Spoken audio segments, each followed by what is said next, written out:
Canada is set to have an election in October, but it will likely be sooner. Let's do a quick review of Canada's system of government, shall we? In Canada, we have what's called a parliamentary democracy, which is just a fancy way of saying the checks and balances that Americans are looking for.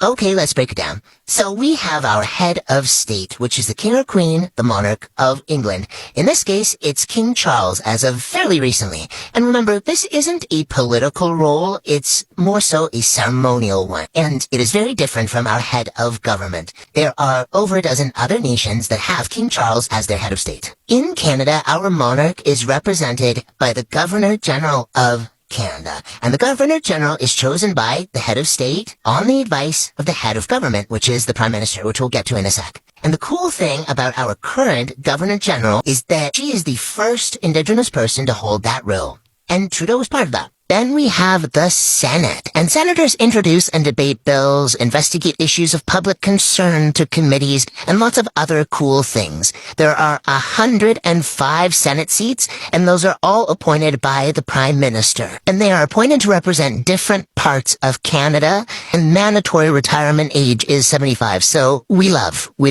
Then we have the House of Commons, and in the House of Commons are 338 seats, and each of those seats represents an electoral district, also known as a riding in Canada. And each of these seats is held by an MP, or a Member of Parliament, and they are elected directly by Canadians, the people, in the federal election. These are the people who are on our ballot. And each of these MPs is part of a political party. So these are the main ones in Canada. We have the Liberals, they are red, Cons or Conservatives, they are dark blue. NDP, New Democratic Party, is orange. Greens are green, who'd have thought? The Bloc Québécois is this nice light blue tealy color, and others of varying levels of insanity. And each of these parties wants at least 170 members or seats in the House of Commons so that they can have a majority government. So these parties want the people of Canada in at least 170 ridings to vote for the candidate in their party. With more seats comes more power, usually in the form of votes, in order to govern the people. And sometimes the party with the most seats doesn't actually get the 170 seats for a majority government, in which case it becomes a minority government, which kind of sucks for them, but it actually can be better for the Canadian people in certain circumstances. And also there's an opportunity for parties to come together as a coalition to form government. So coming back to the bigger picture, the Senate and the House of Commons are part of the legislative branch of government. Which brings us to the executive branch of government with our Prime Minister, who, by law, needs to meet a certain threshold of attractiveness, and his cabinet. Now, this is where a lot of Americans and even some Canadians get confused, because we don't elect our Prime Minister directly. Our Prime Minister is the leader of the party that has the most seats in government, and the leader of each party is chosen by the members of that party.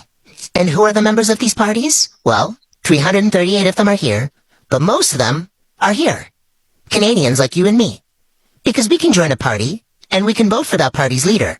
And we can also vote for which party we would like to see represent us in government. If the Conservative Party had the most seats, then their leader would be here. If the Green Party had the most seats, then their leader would be here. And so on. And some of the confusion may stem from the fact that the Prime Minister, or the leader of the governing party, usually does sit as an MP for a particular district. So in the case of Justin Trudeau, he was an MP for the region of Papineau in Quebec. So the people in Papineau were voting for Justin Trudeau. Now, recently, Justin Trudeau resigned as leader of the Liberal Party. And since he's no longer leader of the Liberal Party, he is no longer Prime Minister. But since the Liberal Party is still the governing party in Canada until the next federal election, it needed a new leader. Justin Trudeau stayed on as leader until they found a new one. And they just did, through an election within the Liberal Party. So now the new leader of the Liberal Party is a man named Mark Carney. And because he's the leader of the Liberal Party, which is the governing party, he is Prime Minister.